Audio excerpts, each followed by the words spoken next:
Tapi dia sering manggil saya jadi. Bismillahirrahmanirrahim. Saya akan mencoba melanjutkan pembahasan tentang skema unimorph, universal morphology, di mana dalam kesempatan ini saya akan mencoba membahas, ya, mempelajari, membahas paper unimorph yang awal-awalnya. Di sini terutama konsentrasi utamanya adalah untuk skemanya, skema unimorph. Ya, ini adalah tulisan di awal tahun 2015 yang di ACL 2015. Ini judulnya adalah Language Independent Feature, ya, Language Independent Feature Schema. Jadi ini dari judul konsentrasinya adalah ke skema, ya, skema untuk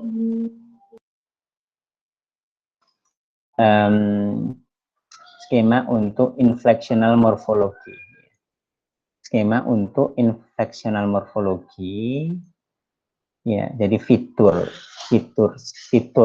skema untuk inflectional morphology yang linguist independent. Nah, saya akan membaca abstraknya. Jadi paper ini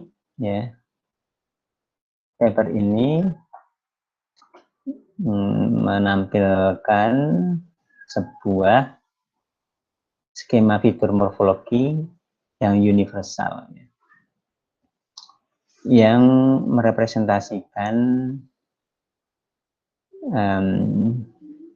distinction yang paling kecil di dalam meaning yang berkaitan dengan morfologi tadi, ya,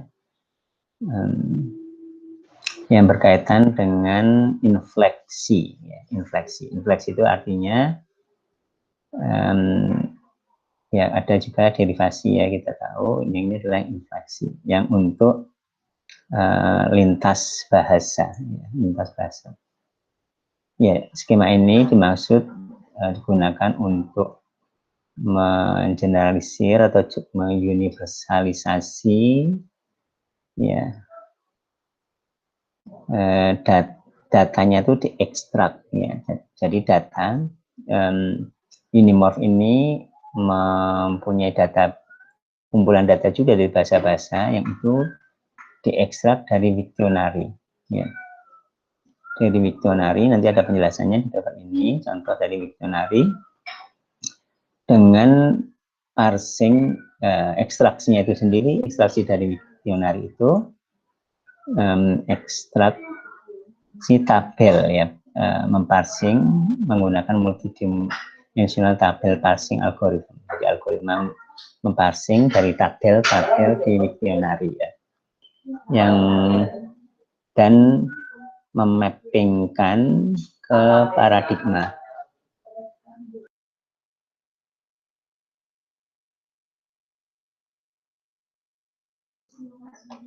Ya, jadi dari tabel Wiktionary ke paradigma di database unimorph, yang dimana ini sebanyak paradigmanya sebanyak 883.000 lebih, bahasanya sebanyak 352 bahasa, meskipun sejauh yang saya tahu belum ada bahasa Indonesia, ya. Jadi coba saya lihat, kita lihat, ya, bahasanya. Ini adalah unimorph, ya, bahasanya banyak yang diekstrak dari Wiktionary, tapi kenapa bahasa Indonesia belum ada? Ini bahasa-bahasanya kita lihat, ya. Nah, ini bahasa Indonesia belum ada. Sini. Bahasa Indonesia nggak ada di sini. Belum ada di sini. Iya, kemudian kita lanjutkan. Data yang dihasilkan, ya, ini di unimorph ini, ya, terbukti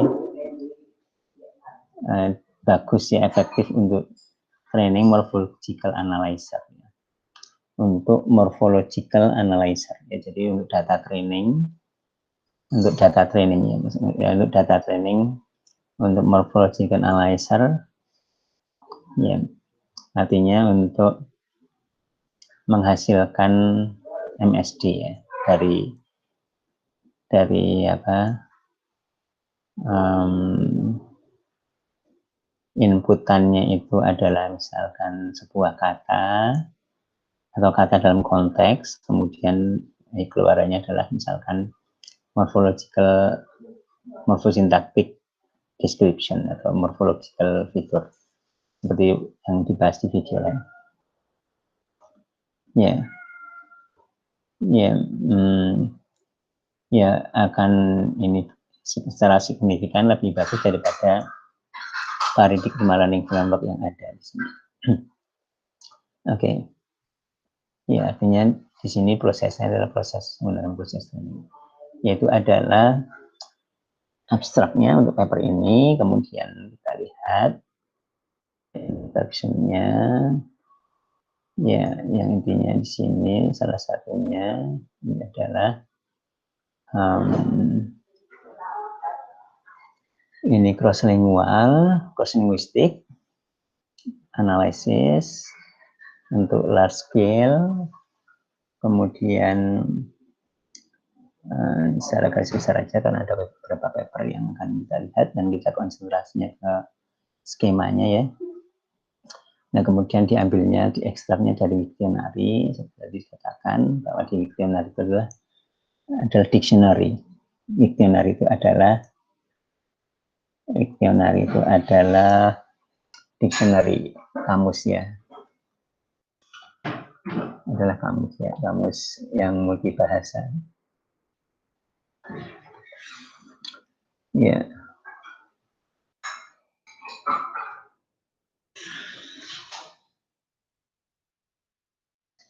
Mungkin kita lihat ini Wiktionary ya, contoh Wiktionary ini. Kita lihat ini adalah Wiktionary. Ini ada banyak bahasa, termasuk bahasa Indonesia juga ada. Kita bahasa Inggris dulu, kita lihat bahasa Inggris, misalkan kata study. Apa yang salah? Kata study.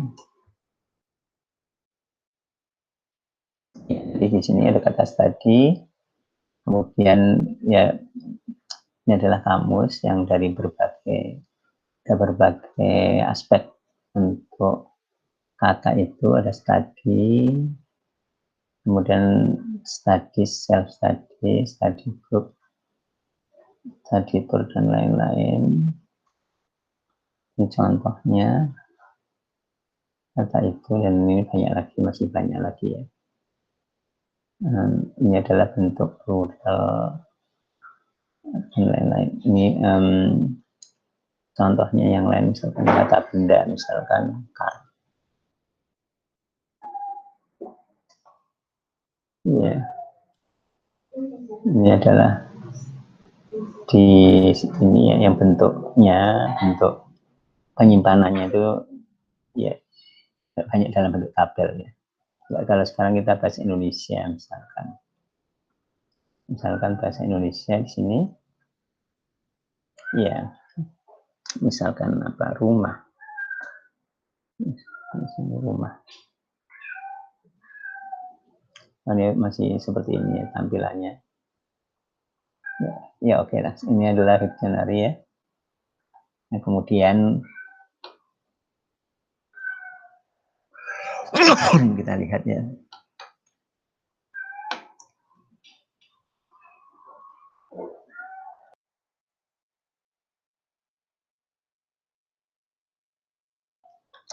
Iya. Jadi Wiktionary itu merupakan salah satu resource yang paling besar ya untuk melengkapi morphological paradigma untuk berbagai bahasa. Dan ini terus berkembang baik bahasanya di dalam sebuah kata, ada lema, dan terus di dalam sebuah kata itu terus dikembangkan. Akhirnya ini adalah seperti Wikipedia ya, jadi banyak orang yang menambah terus memperbaiki Ya, di Wiktionary itu ada tabel-tabel, format tabel-tabel ya. Ya, yang tabel itu bisa macam-macam ya, nested, dimensinya dan lain-lain. Yang intinya adalah Wiktionary itu merupakan sumber datanya dan kemudian diekstrak ya. Tapi kita untuk bahasan ini kita konsentrasinya bukan mengekstrak dari Wiktionary untuk Unimorph, tetapi skema Unimorph itu sendiri. Nah, ini adalah skemanya. Ya, skemanya di sini ya ini ada himpunan skemanya yang merepresentasikan atom atau kecil yang tidak bisa dikompos lagi. Kita itu disebut yang di pembahas kita itu ada fiturnya ya, fitur. Ya. Ya, ini menggunakan adalah disebutkan fitur ya. Fitur seperti di bahasan di video pertama kita ya. Ya. Ya, sekiranya secara kita lihat, kita ingin garis besarnya saja.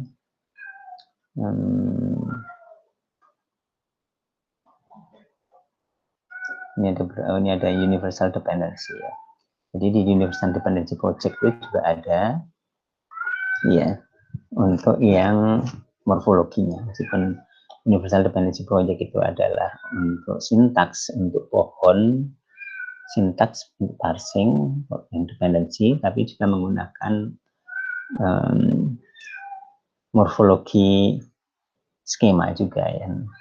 Kemudian di nanti juga perlu dibandingkan, dan kebetulan saya juga udah membahas atau membaca ya untuk yang berkaitan dengan itu, mungkin bisa dilihat ya di sini. Ini saya lihatin paper ini salah satunya.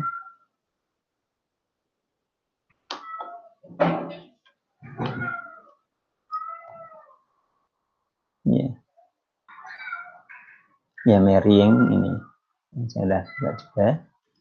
Ini adalah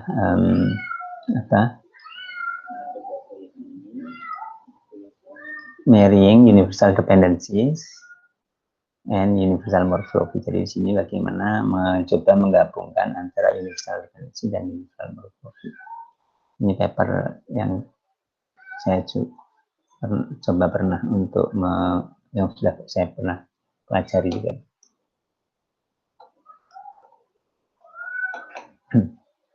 Ya, jadi ini kemudian ada juga intercept. Ya, yang intinya adalah mengcapture basic meaning, ya, makna-makna yang dasar di-encode untuk keperluan inflectional morphology across untuk bahasa-bahasa di dunia ya. Jadi dicari secara teoritis, istilahnya di sini adalah top down. Jadi secara teoritis bagaimana secara literatur, secara linguistik ada morfologi, inflectional morphology ininya tak-taknya atau ya fitur-fiturnya, kemudian coba diterapkan dan ditambah-tambah lagi ya, sesuai dengan misalkan ada penemuan baru di sebuah bahasa ditemukan, kemudian ditambah lagi. Berbeda dengan kalau yang universal dependency itu adalah bottom up, artinya kalau setiap kali ditemukan baru ditemukan di suatu kasus baru ditambahkan fiturnya,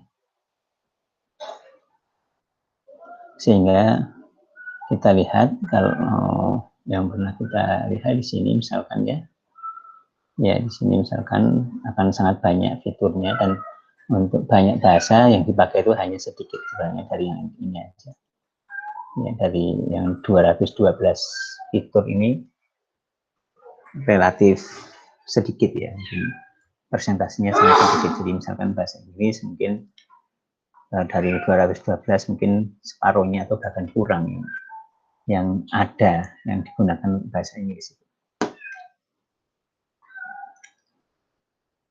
Ya, kita lanjutkan. Ya di sini ya, di sini.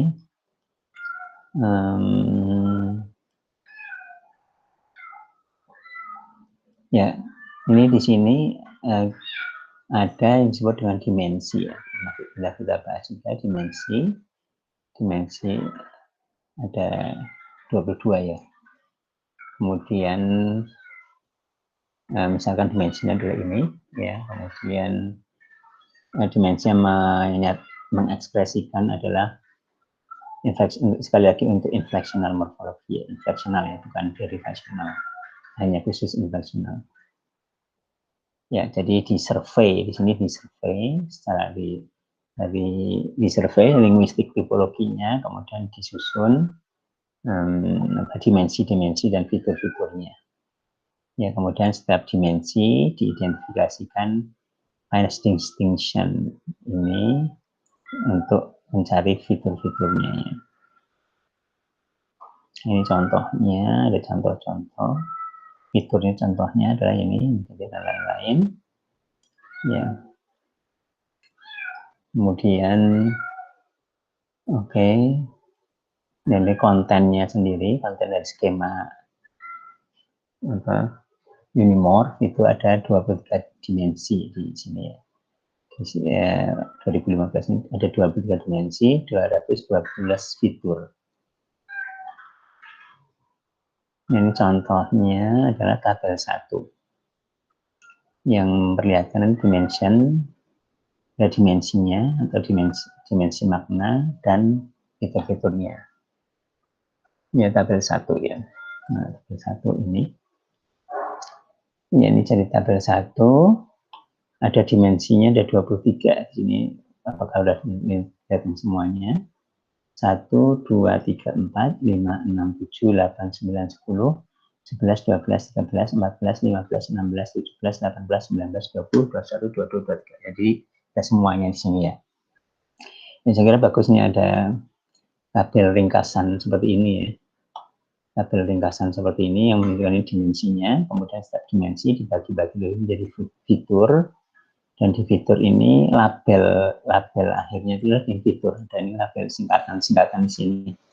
Di mana label ini unik semua, meskipun berbeda dimensi tapi unik. Misalkan ACCMP ya ada satu ini aja, ACCMP, tidak ada yang lain ACCMP. Ya, kemudian dari review atau literatur itu dicari bahwa Actions Art itu ada di referensinya di mana. Nah, yang perlu diperhatikan juga di smartphone ini adalah yang di Unimorph ini adalah dimensi ini semua mempunyai kedudukan yang sejajar ya. Artinya tidak ada yang maksudnya misalkan ditulisnya duluan karena itu penting gitu ya. Nah, seperti ini kan juga dimensionsnya itu namanya diurutkan berdasarkan abjad ya. Dan kalau di universal dependency itu awalnya dan yang di ini yang sebagai katakanlah fitur atau dimensi morfologi di universal dependency itu adalah part of speech ya. Jadi part of speech itu dipisahkan. Kalau di sini part of speech jadi satu, di sini part of speech artinya sebagai salah satu dimensi saja ya. Ya, dan saya kira memang bagi seperti saya yang tidak terlalu mendalami linguistik ya, jadi yang tahu kan hanya beberapa saja, seperti yang utamanya adalah seperti misalkan part of speech ini, contohnya salah satunya yang utamanya. Ya, kemudian part of speech juga mungkin tidak semuanya sedetail ini ya. Ya, jadi ini adalah secara keseluruhan tabelnya dimensi of meaning dan fitur-fiturnya yang diurutkan keduanya berdasarkan alfabetik, kemudian sini alfabetik. Oke, ini adalah semantik basisnya. Ya. Kita tadi sampai sini tabel 1 ya. Ya, kemudian Ya, nanti ada juga yang ini adalah penjelasan yang lebih detail ya. Nanti insya Allah kita akan bahas juga. Itu yang ini tadi ya, yang sini ya, paper ini ya. Paper ini. Ini adalah detail penjelasan untuk skemanya. Jadi ini skemanya unimorph schema. Ya. Unimorph schema ini secara garis panjang lebar dibahas di sini. Ada ini contohnya misalkan ini dimensinya. Nah ini dibahas satu-satu secara panjang lebar masing-masing dari dimensi. Kita lanjutkan di sini. Ini penjelasan tentang ada gender, kategori, dan lain-lain. Oke. Nah, kemudian yang lain adalah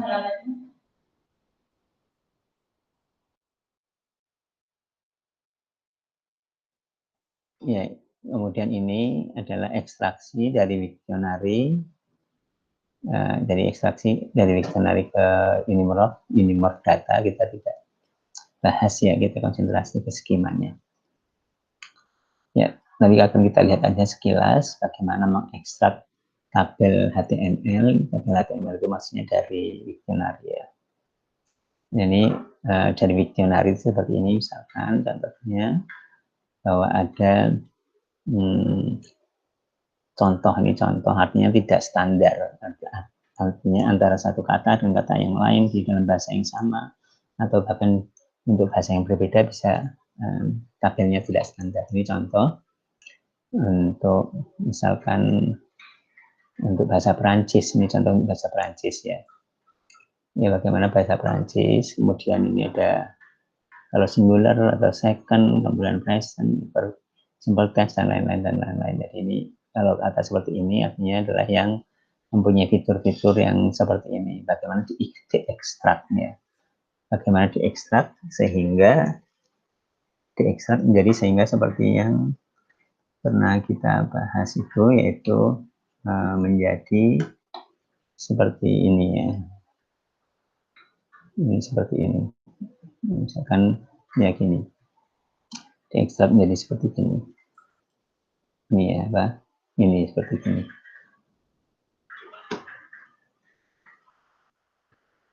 Ya, ekstraksi dari Wiktionary ke data untuk unimorph kita tidak bahas di sini, hanya skemanya saja. Oke, mungkin saya kira seperti itu untuk paper ini, paper yang awal 2015, unimorph yang awal. Insya kita akan lanjutkan dengan membahas paper lain, meskipun banyak kesamanya, tapi insya Allah lebih memperkaya, lebih saya jadi mudah-mudahan jadi lebih tahu dalam upaya mempelajari skema unimorph. Insya Allah, bismillah.